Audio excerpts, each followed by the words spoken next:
உங்கள மாதிரி நானும் ஆஸ்பிரண்ட் தான். படிச்ச விஷயங்களை ஷேர் பண்ண போறேன். ஸோ ஹெல்ப்ஃபுல்லா இருக்கும், பாருங்க.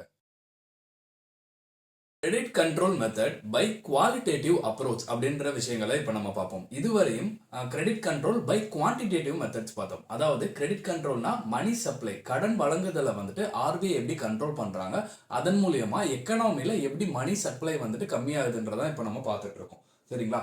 குவாலிட்டேட்டிவ் அப்ரோச் அப்படின்னா என்னன்னு சொல்லியிருந்தேன். குவாலிட்டேட்டிவ் அப்ரோச் அப்படின்னா கிரெடிட் கண்ட்ரோல். சரிங்களா? கிரெடிட் கண்ட்ரோல் இதை ஞாபகம் வச்சுக்கோங்க, இதை மறந்துடக்கூடாது. ஓகே.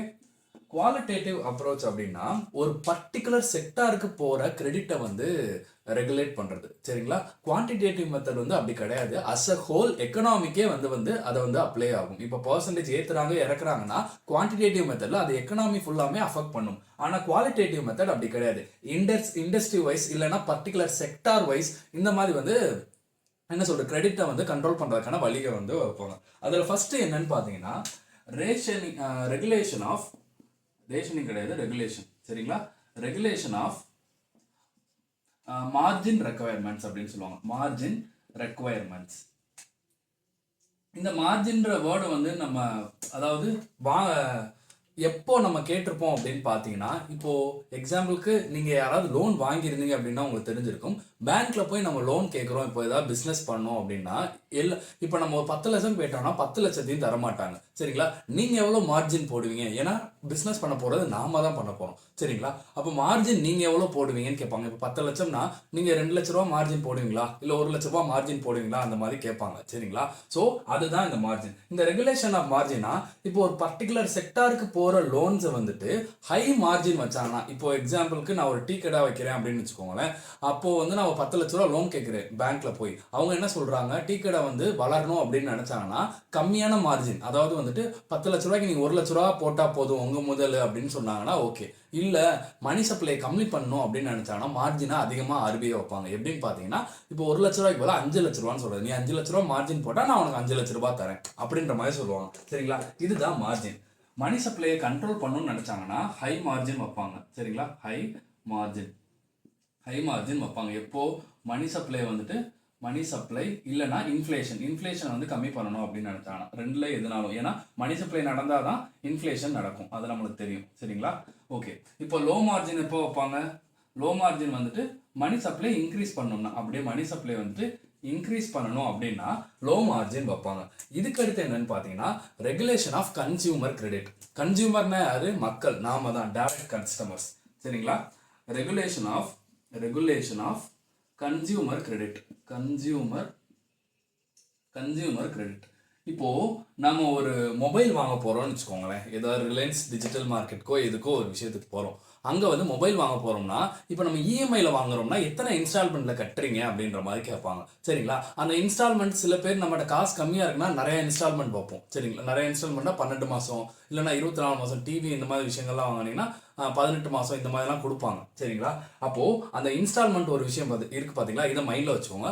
அதுக்கு அடுத்து இந்த இனிஷியல் பேமெண்ட்னு ஒன்று கேட்பாங்க. நீங்கள் இப்போ எவ்வளோ பேமெண்ட் பண்ணுவீங்க? இப்போ 12 மாதம் கட்டுறீங்க, டிவி வந்துட்டு ஒரு 18,000 ரூபாய் 20,000 வச்சுக்கோன்னா நீங்கள் எவ்வளோ இனிஷியல் பேமெண்ட் கட்டுவீங்கன்னு கேட்பாங்க. இனிஷியல் பேமெண்ட்னா நம்ம போடுற அந்த மூலதனம் தான். சரிங்களா?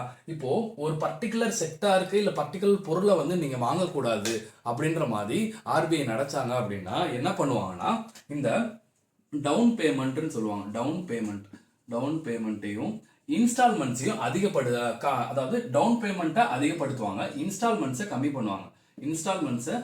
பண்ணுவாங்க. இன்ஸ்டால்மெண்ட்டை கம்மி பண்றது அப்படின்னா அதாவது நம்பர் ஆஃப் மந்த்ஸ். இப்போ 18 மாசம் நீங்க கட்டலாம்னு நினைச்சு போயிருப்பீங்க. 18 மாசம்லாம் கொடுக்க முடியாதுங்க, 12 மாசம் தான் தருவோம், இல்ல 6 மாசத்துல நீங்க கட்டணும் அப்படின்ற மாதிரி சொல்லுவாங்க. இன்னொன்று இது டவுன் பேமெண்ட். அந்த 20,000 ரூபாய்க்கு நீங்க ஒரு 8,000 ரூபாய் டவுன் பேமெண்ட் கட்டணும் அப்படின்ற மாதிரி சொல்லுவாங்க. அப்படி பண்ணும்போது மணி சப்ளையை கம்மி பண்ண முடியும். சரிங்களா? இதை ஒன்றை ஏற்றுறது மூலியமாகவும் இன்னொரு இறக்குறது மூலியமாக, அதாவது டவுன் பேமெண்ட் இன்க்ரீஸ் பண்ணுறது மூலியமாகவும் இன்ஸ்டால்மெண்ட்டை கம்மி பண்ணுறது மூலியமாகவும் மணி சப்ளையை வந்துட்டு கம்மி பண்ண முடியும்.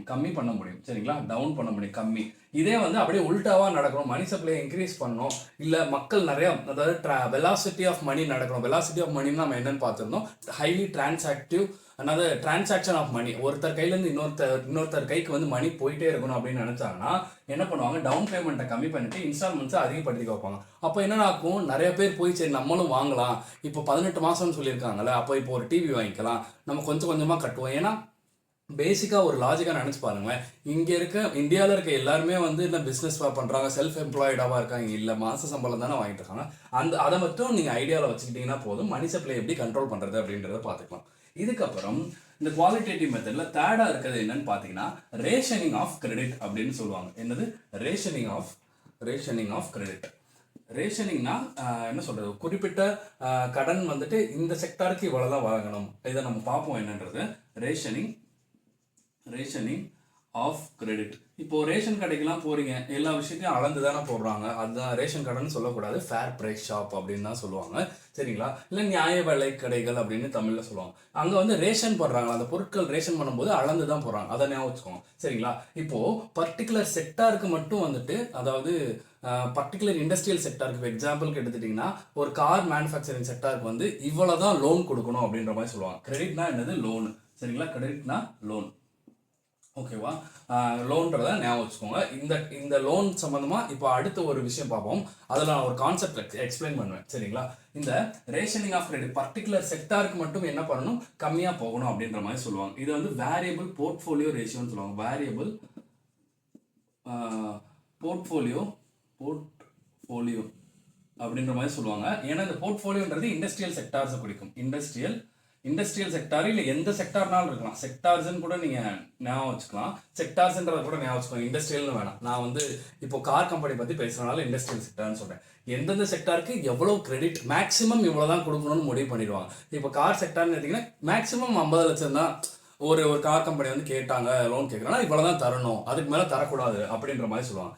இதுக்கு அடுத்து என்னன்னு பார்த்தீங்கன்னா capital to risk weighted asset ratio, அதாவது capital to risk weighted asset ratio அப்படின்னு சொல்லுவாங்க. இந்த ரேஷனிங் கீழே 2 இருக்கு. ஃபர்ஸ்ட் வந்து என்னன்னா வேரியபிள் போர்ட்ஃபோலியோ அப்படின்னு பார்த்தோம், இன்னொன்று வந்து capital to risk weighted asset ratio.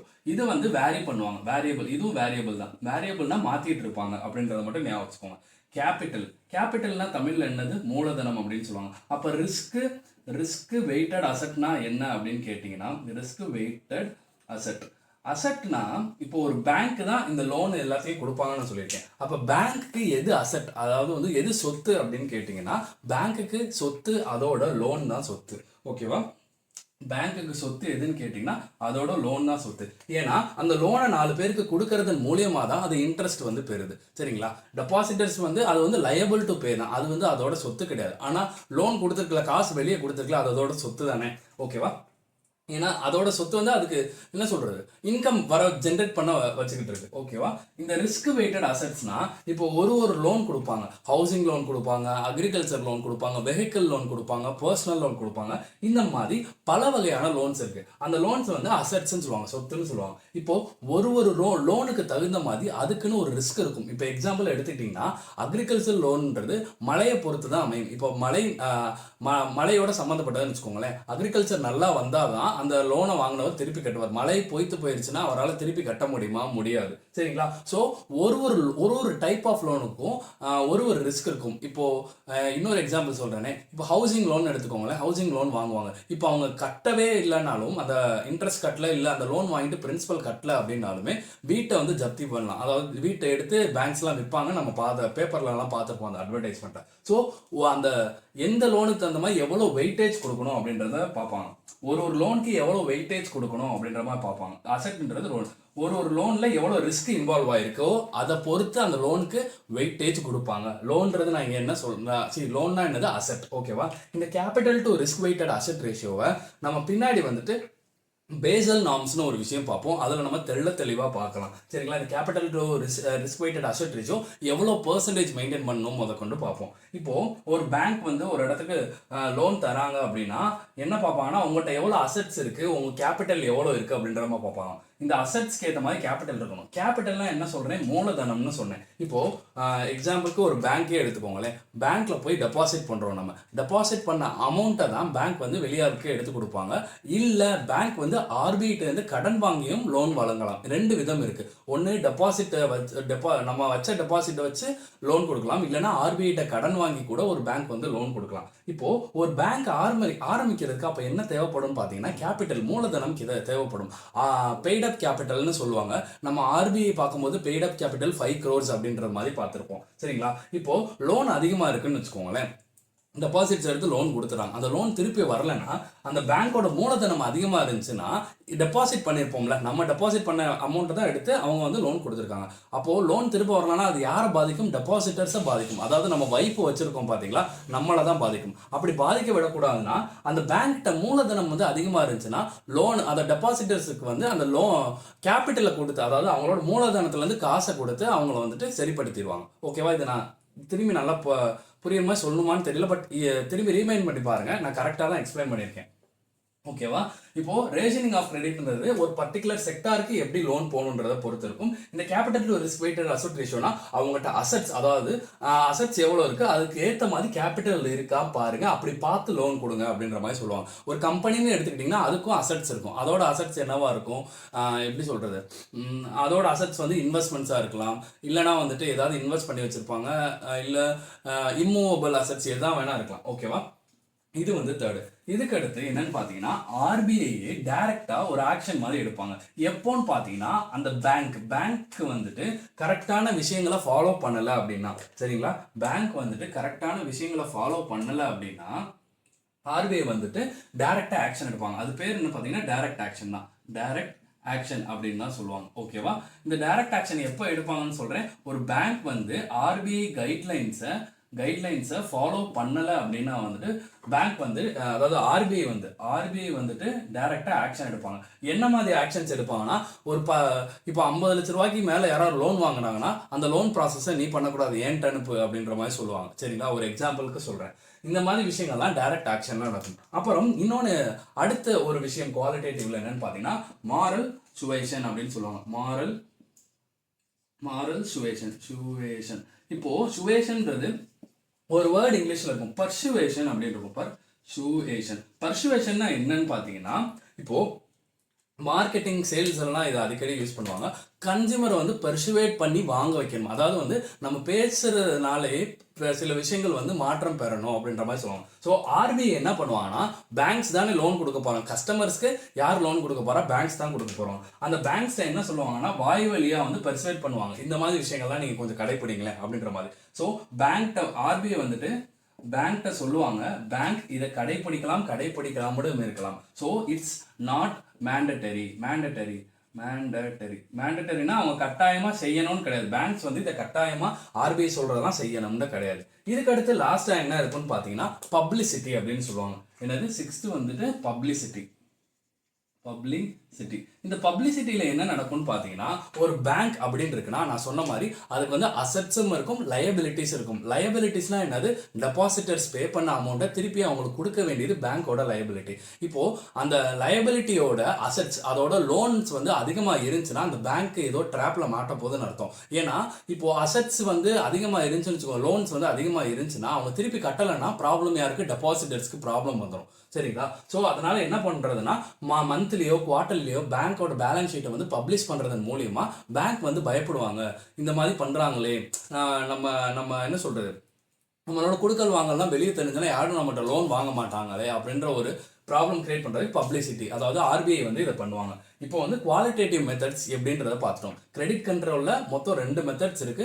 First வந்து குவான்டிடேட்டிவ், அடுத்து வந்து குவாலிட்டேட்டிவ் நம்ம பார்த்தோம். சரிங்களா? இந்த கிரெடிட் கண்ட்ரோல் மெத்தட்ஸ் இதெல்லாம் எதுக்குள்ள வருது, மணி மார்க்கெட்டுக்குள்ள வருது. இது நல்லா ஞாபகம் வச்சுக்கோங்க. இந்த மணி மார்க்கெட்ன்றது எதை குறிக்கும் பார்த்தீங்கன்னா, லோன் வந்து எப்படி தராங்க, ஷார்ட் டியூரேஷனா தராங்களா லாங் டர்மா தராங்களா. இந்த மணி மார்க்கெட் வந்து short duration up to 3 years அப்படின்ற மாதிரி எடுத்துக்கோங்க. இதுக்கடுத்து ஒரு கான்செப்ட் நம்ம பார்க்க போறோம். அந்த கான்செப்ட் பேர் என்னன்னு பார்த்தீங்கன்னா பேஸ் ரேட் அப்படின்னு சொல்லலாம். ஆனால் அதுக்கு முன்னாடி நம்ம திரும்பி ஒரு தடவை ரெப்போ ரேட் அப்படின்ற ஒரு விஷயத்த பார்க்கணும். சரிங்களா? ரெப்போ ரேட் இதுக்கு முன்னாடி நம்ம குவான்டிடேட்டிவ் மெத்தட்ஸ்ல பார்த்துருப்போம். பட் இப்போ நம்ம ஒரு தடவை திருப்பி அதை பார்த்துடலாம். ஓகே, ரெப்போ ரேட்னா என்னது, அதாவது வந்துட்டு ஒரு பேங்க் வந்து ஆர்பிஐட்ட போய் கடன் வாங்கும், சரிங்களா? ஆர்பிஐட்ட கடன் வாங்கும், அப்போ வந்து ஒரு இன்ட்ரெஸ்ட் கட்டுவாங்க, அதுதான் ரெப்போ ரேட். இந்த ரெப்போ ரேட்டை டிஸ்கவுண்ட் ரேட்டுன்னு சொல்லுவாங்க, டிஸ்கவுண்ட் ரேட் அப்படின்னு சொல்லுவாங்க. ஓகேவா? இதை ஏன் டிஸ்கவுண்ட் ரேட்னு சொல்றாங்கன்னா, பேங்க் போய் ஆர்பிஐட்ட காசு வாங்குது அப்படின்னா வந்துட்டு இதுகிட்ட இருக்க கவர்மெண்ட் செக்யூரிட்டிஸை கொடுத்து தான் காசு வாங்கும். யார்கிட்ட இருக்க? பேங்க்ல இருக்க கவர்மெண்ட் செக்யூரிட்டிஸை கொடுத்து காசு வாங்கும். கவர்மெண்ட் செக்யூரிட்டிஸ்னா என்னென்னு பார்த்துருப்போம், ட்ரெஷரி பில்ஸ், அப்புறம் வந்துட்டு பாண்ட்ஸ், இதெல்லாம் வந்து கவர்மெண்ட் செக்யூரிட்டிஸ்குள்ள வரும். ஓகேவா? இதை கொடுத்து தான் ஆர்பிஐட்ட வாங்குவாங்க. இப்போ இந்த ரெப்போ ரேட், ரெப்போனா நம்ம ஃபுல் ஃபார்ம் என்னன்னு பார்த்தோம், ரீபர்ச்சேஸ் அப்படின்னு பார்த்தோம். ரீபர்ச்சேஸ் ஆப்ஷன், ரீபர்ச்சேஸ் ஆப்ஷன் அப்படின்றத பார்த்தோம். இந்த வேர்ட்ஸ் எல்லாம் ஞாபகம் வச்சுக்கோங்க. இப்போ நான் சொல்ல போறது முக்கியமான விஷயம். இப்போ ஆர்பிஐட்ட போய் இவங்க வந்து காசு வாங்குறாங்க, சரிங்களா? அதுல வந்து இப்போ வந்து ஜிசெக்ஸ் கொடுத்து காசு வாங்குறாங்கன்னு வச்சுக்கோங்களேன். அது ஒரு அக்ரிமெண்ட் தான், ரீபர்ச்சேஸ் அக்ரிமெண்ட். அக்ரிமெண்ட்டை கொடுத்து காசு வாங்குறாங்க. ஆனா இந்த அக்ரிமெண்ட்ல என்ன எழுதிருக்கும் பாத்தீங்கன்னா, 1000 ரூபாய் நான் உங்களுக்கு தரணும் அப்படின்ற மாதிரி எழுதிருக்கும், சரிங்களா? 1000 ரூபாய் நான் உங்களுக்கு தரணும். யாரு? பேங்க் வந்து ஆர்பிஐ தரணும். ஆனா பேங்க் வந்து இதை வாங்கிட்டு பேங்க்குக்கு வந்துட்டு 1000 ரூபாய் தான் தருவாங்களான்னு கேட்டா கிடையாது. அன்னைக்கு ரெப்போ ரேட் என்னவோ, இப்போ எக்ஸாம்பிளுக்கு 10% ரெப்போ ரேட்டா இருக்குன்னா, எக்ஸாம்பிளுக்கு தான் சொல்றேன், ரெப்போ ரேட் வந்து நம்ம கண்ட்ரியில் அவ்வளோ போனது கிடையாது. ரெப்போ ரேட் வந்து 6.25 இருக்கும்னு நினைக்கிறேன், சரிங்களா? இப்போ எக்ஸாம்பிளுக்கு 10% நாங்கன்னா 10 ரூபாய், 10% 100 ரூபாயை பிடிச்சிக்கிட்டு மிச்சம் இருக்க 1000 ரூபாய் தான், மிச்சம் இருக்க 900 ரூபாய் தான் பேங்க்குக்கு கொடுப்பாங்க. பேங்க் இதை தான் வாங்கிக்குவாங்க, சரிங்களா? பேங்க் இதை தான் வாங்கிக்குவாங்க. இப்போ இதுதான் கான்செப்ட். இது இந்த டிஸ்கவுண்ட் ஆகுது பாத்தீங்களா? இதனால தான் இந்த ரெப்போ ரேட்டை வந்து டிஸ்கவுண்ட் ரேட் அப்படின்னு சொல்றாங்க.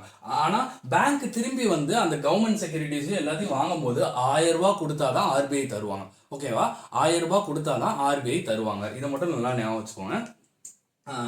பேங்க்கு ஆர்பிஐ போய் கேட்பாங்க, ஆர்பிஐ வந்து ஒரு டிஸ்கவுண்ட் ரேட் பண்ணிட்டு தான் காசே தருவாங்க. 1000 ரூபாய்க்கு போல 900 ரூபாய் தராங்கன்னு வச்சுக்கோங்களேன். ஆனால் பேங்க் திருப்பி இந்த கவர்மெண்ட் செக்யூரிட்டிஸை வாங்கணும்னா 1000 ரூபாய் கொடுத்து தான் வாங்க முடியும். ஏன்னா இந்த பத்திரம் இல்லை அக்ரிமெண்ட் ஏதாவது ஒரு விஷயத்தில் அப்படி தான் போட்டிருக்கோம். ஆனால் கண்டிப்பாக இந்த அக்ரிமெண்ட்ஸ், இந்த கவர்மெண்ட் செக்யூரிட்டிஸை வந்து பேங்க் திரும்பி வாங்கியே ஆகணும். ஏன்னா அதுதான் ரீபர்ச்சேஸ் ஆப்ஷன் அப்படின்ற மாதிரி பார்த்தோம், சரிங்களா? இப்போ ஆர்பிஐ வந்து மணி சப்ளையை அதிகம் படுத்தணும் அப்படின்னா ரெப்போ ரேட்டை கம்மி பண்ணுவாங்கன்னு பார்த்தோம். ரெப்போ ரேட்டை எப்போ கம்மி பண்ணுவாங்க? மணி சப்ளையை இன்க்ரீஸ் பண்ணணும்னு நினைச்சா.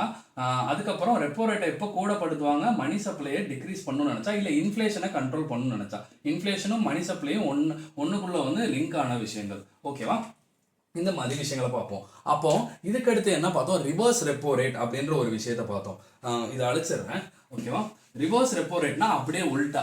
ஆர்பிஐ வந்துட்டு என்ன சொல்லுவாங்கன்னா, ரிவர்ஸ் ரெப்போ, திருப்பி எழுதிக்கிறேன், sorry, reverse REP, okay, reverse repo rate. இந்த ரிவர்ஸ் ரெப்போ ரேட்னா என்னன்னா, ஆர்பிஐ வந்துட்டு ஒரு குறிப்பிட்ட அமௌண்ட் வந்து இன்ட்ரெஸ்ட் தருவாங்க. யாருக்கு? பேங்க்குக்கு. ஓகேவா? பேங்க்கை வந்துட்டு நீங்க வந்து எங்கிட்ட வந்து காசு ஃபுல்லாக வைங்க அப்படின்ற மாதிரி சொல்லுவாங்க, சரிங்களா? பேங்க்கும் வைப்பாங்க. ஓகேவா? இவங்க வந்து ஒரு ட்ரெஷரி பில் மாதிரி இவங்க கொடுப்பாங்கன்னு கூட வச்சுக்கோங்க. கொடுப்பாங்க தான், சரிங்களா? இப்போ பேங்க் வந்து இவங்க மணியை, பேங்க்கிட்ட ஒரு மணி இருக்கும். நான் பேங்க்கு, நீங்க ஆர்பிஐனா நான் வந்து என்கிட்ட இருக்க மணியை உங்ககிட்ட கொடுப்பேன், அதாவது உங்ககிட்ட பார்க் பண்ணி வச்சிருப்பேன். அதுக்கு நீங்க ஒரு இன்ட்ரெஸ்ட் தருவீங்க, சரிங்களா? அதுதான் ரிவர்ஸ் ரெப்போ ரேட். இப்போ இது எதுக்காக பண்ணுவாங்க அப்படின்னு பாத்தீங்கன்னா, திரும்பி மணி சப்ளை தான். ஓகேவா? இப்போ மணி சப்ளை வந்து அதிகமா இருக்கு, அதனால வந்து இன்ஃப்ளேஷன் வந்து அதிகமா இருக்குன்னா ஆர்பிஐ என்ன பண்ணுவாங்கன்னா இந்த ரிவர்ஸ் ரெப்போ ரேட்டை வந்து இன்க்ரீஸ் பண்ணுவாங்க. ஏன் ரிவர்ஸ் ரெப்போ ரேட்டை இன்க்ரீஸ் பண்றாங்கன்னா, இப்போ பேங்க் வந்துட்டு கடன் லோன் வந்து 6% கொடுத்துட்டு இருக்காங்கன்னு வச்சுக்கோங்க, 6% இன்ட்ரெஸ்ட்ல கொடுத்துட்டு இருக்காங்க. ஆனா ரிவர்ஸ் ரெப்போ ரேட் வந்து 8% இருக்குன்னா, பேங்க் வந்துட்டு அவன் கஸ்டமருக்கு 6% கொடுக்கறதுக்கு பதிலா ஆர்பிஐ போய் கொடுத்தாங்கன்னு வச்சுக்கோங்களேன், அவங்களுக்கு வந்து அதிகமான இன்ட்ரெஸ்ட் கிடைக்கும், 8% கிடைக்கும், சரிங்களா? இந்த மாதிரி விஷயங்கள் வந்து எதுக்காக பண்ணுவாங்க? இப்போ இன்ஃப்ளேஷன் அதிகமா இருந்துச்சுன்னா இந்த மாதிரி விஷயங்கள் பண்ணுவாங்க. திருப்பி 6% போய் அவன் கஸ்டமர்ஸ் கொடுக்குற போல அந்த மணியை ஃபுல்லாக சக் பண்ணி ஆர்பிஐ வச்சுக்கிட்டாங்கன்னா மணி சப்ளை கம்மியாயிரும், அதனால இன்ஃப்ளேஷன் கம்மியாயிரும், சரிங்களா? அப்போ இன்ஃப்ளேஷனை வந்து கம்மி பண்ணணும் அப்படின்னா என்ன பண்ணுவாங்க? அப்படியே ரிவர்ஸ் ரெப்போ ரேட்டை வந்து கம்மி பண்ணுவாங்க, சரிங்களா? அப்போ பேங்க் வந்து இவங்ககிட்ட கொடுக்கறதுக்கு பதிலாக ஆர்பிஐ கொடுக்கறதுக்கு பதிலாக வெளியே கஸ்டமர்ஸ்டே கொடுத்துருவாங்க. எக்ஸாம்பிளுக்கு திரும்பி அதே பேங்க் வந்து 6% கொடுக்க போறாங்கன்னு வச்சுக்கோங்களேன், ரிவர்ஸ் ரெப்போ ரேட் 5% இருந்ததுன்னா ஆர்பிஐல வைக்கிறதுக்கு பதிலாக வெளியவே லோன் கொடுத்துருவாங்க. இந்த மாதிரி விஷயங்களை வச்சு என்ன பண்ணுவாங்க? என்ன சொல்றது, இந்த மாதிரி விஷயங்களை வச்சுதான் மணியை வந்து கண்ட்ரோல் பண்ணுவாங்க, மணி சப்ளையை வந்து கண்ட்ரோல் பண்ணுவாங்க. ஓகேவா? இந்த கான்செப்ட்ஸ் உங்களுக்கு நல்லா புரிஞ்சிருக்குன்னு நினைக்கிறேன். இப்போ நம்ம பார்க்க போறது 2 இருக்கு. பேஸ் ரேட்னு ஒன்று இருக்கு, marginal cost of funds lending rate அப்படின்னு ஒன்று இருக்கு, சரிங்களா. ஃபர்ஸ்ட் இந்த பேஸ் ரேட் பார்ப்போம். இந்த பேஸ் ரேட் என்ன எப்போ வந்துச்சுன்னு பார்த்தீங்கன்னா 2010 வந்துச்சு. இந்த பேஸ் ரேட்னா என்னன்னு கேட்டிங்கன்னா, இப்போ நிறைய பேங்க்ஸ் இருக்கும். எஸ்பிஐ இருக்கு, ஐஓபி இருக்கு, ஆக்சிஸ் இருக்கு, சரிங்களா. இந்த பேங்க்ஸ்லாம் அவங்களுக்குன்னு தனியான ஒரு இன்ட்ரெஸ்ட் ரேட்டை வந்து அவங்களே தீர்மானம் பண்ணுவாங்க. இப்போ ஒரு பேங்க் இருக்குன்னு வச்சுக்கோங்க, இவங்க வந்து 8% சொல்றாங்கன்னா இந்த 8% கீழே யாருக்குமே வந்து அவங்க லோன் தர மாட்டாங்க. 8% தான் இன்ட்ரெஸ்ட் ரேட் அப்படின்ற மாதிரி சொல்லுவாங்க. இதுக்கு கீழே யாருக்குமே லோன் தர மாட்டாங்க. அப்படி இருக்கும்போது இதுல சில எக்ஸெப்ஷன்ஸ் இருக்கு. எக்ஸெப்ஷன்ஸ்னா அந்த பேங்க்ல வேலை பார்க்குற எம்ப்ளாயிஸ்க்கு வந்து 8% கம்மியா தருவாங்க. 8%ன்றது நான் ஒரு எக்ஸாம்பிளுக்கு சொல்லியிருக்கேன். இந்த பேஸ் ரேட்டை வந்து தனிப்பட்ட பேங்க்ஸ் அவங்க தான் நிர்ணயம் பண்ணுவாங்க. இப்போ ஐஓபி இருக்குன்னா அவங்க தான் பேஸ் ரேட்டை நிர்ணயம் பண்ணுவாங்க. அடுத்து எஸ்பிஐ இருக்குன்னா அவங்க தான் அவங்களோட பேஸ் ரேட்டை வந்து நிர்ணயம் பண்ணுவாங்க, சரிங்களா. ஆனால் யாருக்கு வந்து இந்த 8% கம்மியாக தருவாங்கன்னு பார்த்தீங்கன்னா பேங்க் எம்ப்ளாயிஸ்க்கு தருவாங்க. அதுக்கப்புறம் டிஃபரன்ஷியல் ரேட் ஆஃப் இன்ட்ரெஸ்ட்னு ஒரு கான்செப்ட் இருக்கு. 1972 இது வந்திருக்கும். இது என்னன்னு பார்த்தீங்கன்னா டிஃபரன்ஷியல் ரேட் ஆஃப் இன்ட்ரெஸ்ட். டிஃபரன்ஷியல்னா மாற்றம் அடையுது. அப்போ எதுல இருந்து மாற்றம் அடைய போகுதுன்னு பார்த்தீங்கன்னா இந்த பேஸ் ரேட்ல இருந்து மாற்றம் அடைய போகுது. ஓகேவா. இப்போ ஒரு பேங்க் இருக்குன்னு வச்சுக்கோங்க. இந்த டிஃபரன்ஷியல் ரேட் ஆஃப் இன்ட்ரெஸ்ட் கான்செப்டை சொல்றேன். ஒரு பேங்க் இருக்குன்னு வச்சுக்கோங்க. அந்த பேங்க்ல வந்துட்டு நிறைய பேர் போய் டெபாசிட் பண்ணியிருப்பாங்க. இந்த டெபாசிட்டை வச்சுக்கோங்க. ஃபர்ஸ்ட் ஒரு வருஷத்துல டெபாசிட் பண்றாங்க. இப்போ அடுத்த வருஷம் வந்துருச்சுன்னு வச்சுக்கோங்களேன். இந்த டிஆர்ஐ வந்து எப்படி கால்குலேட் பண்ணுவாங்கன்னா, போன வருஷம் வந்து நிறைய பேர் டெபாசிட் பண்ணியிருப்பாங்கல்ல, அதுல இருந்து 1% எடுக்கணும். இப்போ போன வருஷம் எல்லாரும் சேர்ந்து ஒரு 10,000 ரூபாய் டெபாசிட் வந்திருக்கு அந்த பேங்க்குன்னா ப்ரீவியஸ் இயர்ல, அடுத்த இயர்ல என்ன பண்ணணும்னா அந்த டெபாசிட் அமௌண்ட்ல இருந்து 1% பேங்க் எடுத்து இதை விட கம்மியா வந்து என்ன சொல்றது, weaker section of the population, அந்த நலிந்த நிலை மக்கள் இருப்பாங்கல்ல, அவங்களுக்கு வந்து லோனா கொடுக்கணும் அப்படின்ற மாதிரி சொல்றாங்க. நான் திருப்பியும் சொல்றேன். ப்ரீவியஸ் இயர்னு ஒன்று இருக்கு. இப்போ இது வந்து கரண்ட் இயர்னு வச்சுக்கோங்க. ப்ரீவியஸ் இயர்ல சில டெபாசிட்ஸ் வந்திருக்கும். இந்த டெபாசிட்ஸ்ல இருந்து 1%, இந்த டெபாசிட்டோட 1% எடுத்து கரண்ட் இயர்ல என்ன பண்ணுவாங்கன்னா இந்த பேஸ் ரேட்டோட கம்மியா கொடுப்பாங்க இன்ட்ரெஸ்ட். அதாவது கம்மியான ரேட் வந்து இன்ட்ரெஸ்ட் வாங்குவாங்க. இந்த இன்ட்ரெஸ்ட் ரேட் எப்படி இருக்கும்னா 4% இருக்கும், சரிங்களா. இந்த இன்ட்ரெஸ்ட் ரேட் 4% இருக்கும். இது யாருக்கு கொடுப்பாங்க? வீக்கர் செக்ஷன் ஆஃப் த பாப்புலேஷனுக்கு கொடுப்பாங்க. வீக்கர் செக்ஷன் ஆஃப் தி பாப்புலேஷனுக்கு கொடுப்பாங்க. இதுதான் டிஃபரன்ஷியல் ரேட் ஆஃப் இன்ட்ரெஸ்ட் அப்படின்ற ஒரு கான்செப்ட். இது வந்து எப்போ லான்ச் ஆச்சுன்னு பார்த்தீங்கன்னா 1972 லான்ச் ஆச்சு. ஓகேவா. இந்த வீக்கர் செக்ஷன்லயும் 40% லோன் யாரு கொடுக்கணும் பார்த்தீங்கன்னா எஸ்சி அண்ட் எஸ்டி மக்களுக்கு வந்து கொடுக்கணும். எஸ்சி அண்ட் எஸ்டி மக்களுக்கு கொடுக்கணும். ஓகேவா. இந்த மாதிரி பேஸ் ரேட் வந்து, அதாவது பேஸ் ரேட்டோட கம்மியா யாருக்கெல்லாம் கொடுக்கணும்னு பார்க்கும்போது பேங்க் எம்ப்ளாயிஸ் கொடுக்கலாம். டிஃபரன்ஷியல் ரேட் ஆஃப் இன்ட்ரெஸ்ட் அந்த ஸ்கீம் மூலியமா வீக்கர் செக்ஷன் ஆஃப் த பாப்புலேஷனுக்கு அந்த 8% கம்மியா 4% கொடுக்கலாம். அந்த அமௌண்ட் வந்து எப்படி இருக்கும்னு பார்த்தீங்கன்னா லாஸ்ட் இயர் எவ்வளவு டெபாசிட் பண்ணிருக்காங்களோ அதுல இருந்து 1% எடுத்து கொடுக்கலாம் அப்படின்ற மாதிரி பார்த்துருக்கலாம். இன்னொருத்தவங்களுக்கும் கம்மியா கொடுக்கலாம். அது யாருன்னு பாத்தீங்கன்னா அந்த பேங்க்ல டெபாசிட் பண்ணிருப்பாங்கல்ல, அவங்களுக்கு வந்து கம்மியா கொடுக்கலாம். ஓகேவா. அந்த பேங்க்ல டெபாசிட் பண்ணவங்களுக்கு கம்மியா கொடுக்கலாம். அந்த பேங்க்லயே டெபாசிட் பண்ணவங்களுக்கு, பேங்க் டெபாசிட்டர்ஸ்னு போடுறேன், அவங்களுக்கு வந்து கம்மியா கொடுக்கலாம். ஓகே, இதுதான் பேஸ் ரேட்ன்ற கான்செப்ட். இதுல நிறைய ப்ராப்ளம்ஸ் இருந்தனால என்ன நடக்கும்னு பாத்தீங்கன்னா 2016ல marginal cost of funds lending rate, fund base lending ரேட்னு வரும். Marginal cost of fund based lending rate, சரிங்களா. இந்த பேஸ் ரேட் வந்து யார் தீர்மானிச்சா அப்படின்னு பாத்தீங்கன்னா அந்த குறிப்பிட்ட பேங்க்ஸ் தான் தீர்மானிப்பாங்க. ஆனா இந்த marginal cost of fund base lending rate சுருக்கமா எப்படி சொல்லுவாங்கன்னா MCLRன்னு சொல்லுவாங்க. இதை யார் தீர்மானிக்க போறா அப்படின்னு பாத்தீங்கன்னா RBI தீர்மானிப்பாங்க. இந்த RBI தீர்மானிப்பாங்க, சரிங்களா. இந்த மார்ஜினல் MCLR வந்து எந்த ரேட்டோட லிங்க் ஆயிருக்கும்னு பாத்தீங்கன்னா ரெப்போ ரேட்டோட லிங்க் ஆயிருக்கும். ரெப்போ ரேட் வந்து எப்பெல்லாம் மாற்றம் பெறுதோ அப்பெல்லாம் இந்த என்ன சொல்றது MCLR ரேட் வந்து மாற்றப்படும். MCLRனா ஒரு குறிப்பிட்ட அளவு பர்சன்டேஜ் கீழே யாருக்குமே வந்து லோன் தரக்கூடாது. பேஸ் ரேட் மாதிரி தான். பட் இது வந்து எதற்காக கொண்டு வந்தாங்கன்னா இதுல சில ப்ராப்ளம்ஸ் இருந்துச்சு, சரிங்களா. நிறைய குளறுபடிகள் பண்ணி பேங்க்ஸ் வந்துட்டு பேங்க்ஸ்ல இருந்த எம்ப்ளாயிஸ் சரி எல்லாரும் சரி நஷ்டமடைய வச்சிட்டாங்க பேங்கை. ஓகேவா. அதனாலதான் இந்த MCLR கான்செப்ட் வந்துச்சு. இது எதோட லிங்க் ஆயிருக்கும்? ரெப்போ ரேட்டோட லிங்க் ஆயிருக்கும். ரெப்போ ரேட்டோட மட்டும்தான் லிங்க் ஆயிருக்குமான்னு கேட்டா கிடையாது. எக்ஸ்ட்ராவா அந்த பேங்கோட ஆபரேஷன்ஸ்க்கு சில செலவுகள் இருக்கும்ல, பேங்க் ஆபரேஷன்ஸ்க்கு, அதுக்கும் வந்துட்டு அதையும் கணக்கில் எடுத்துக்குவாங்க. அது போக இன்னும் சில விஷயங்களை கணக்கில் எடுத்துக்குவாங்க. முக்கியமா ரெப்போ ரேட்டை தான் வந்து கணக்கில் எடுத்துக்குவாங்க. ரெப்போ ரேட் எப்பெல்லாம் மாறுதோ அப்பெல்லாம் MCLR மாறும். ரெப்போ ரேட் இன்க்ரீஸ் ஆனா MCLR இன்க்ரீஸ் ஆகும், சரிங்களா. ரெப்போ ரேட் கம்மியானா MCLR வந்து கம்மியாகும். ஓகேவா? இதுதான் marginal cost of fund based lending rate. இப்போ வந்து நம்ம பார்த்த கான்செப்ட்ஸ்லாம் ரொம்ப முக்கியமான கான்செப்ட். இது இந்த மானிட்டரி பாலிசி ஆர்பிஐ வந்து சேஞ்ச் பண்ணுறதுக்கு ரொம்ப முக்கியமான கான்செப்ட். இதுக்கு அடுத்த செஷனில் நம்ம என்ன பார்ப்போம்னா டைப்ஸ் ஆஃப் பேங்க்ஸ் பற்றி பார்ப்போம். ஒரு டைப்ஸ் ஆஃப் பேங்க்ஸுக்கு கீழே சில இம்பார்ட்டன்ட் இன்ஸ்டிடியூஷன்ஸ் இருக்குது, சரிங்களா? எக்ஸாம்பிளாக பார்த்தீங்கன்னா RRB, regional rural bank, NABARD, இந்த மாதிரி இன்ஸ்டிடியூஷன்ஸ் இருக்குது. அந்த இன்ஸ்டிடியூஷன்ஸ் பற்றியும் நம்ம தனி ஒரு செஷன்ஸில் பார்ப்போம். அந்த இன்ஸ்டிடியூஷன்ஸ் எப்போ ஃபார்ம் பண்ணாங்க, எப்படி அது இயங்குது, அதோட ஃபங்க்ஷன்ஸ் என்னன்றதை நம்ம தெளிவாக பார்ப்போம். ஓகேவா? இந்த செஷன் உங்களுக்கு யூஸ்ஃபுல்லாக இருந்திருக்கும் அப்படின்னு நம்புறேன். உங்கள் ஃப்ரெண்ட்ஸ் அண்ட் ஃபேமிலி மெம்பர்ஸ் யாராவது வந்து சிவில் சர்வீஸ் இல்லைனா குரூப் எக்ஸாம்ஸ்க்கு ப்ரிப்பேர் பண்ணிட்டு இருந்தாங்கன்னா do share this video and thank you.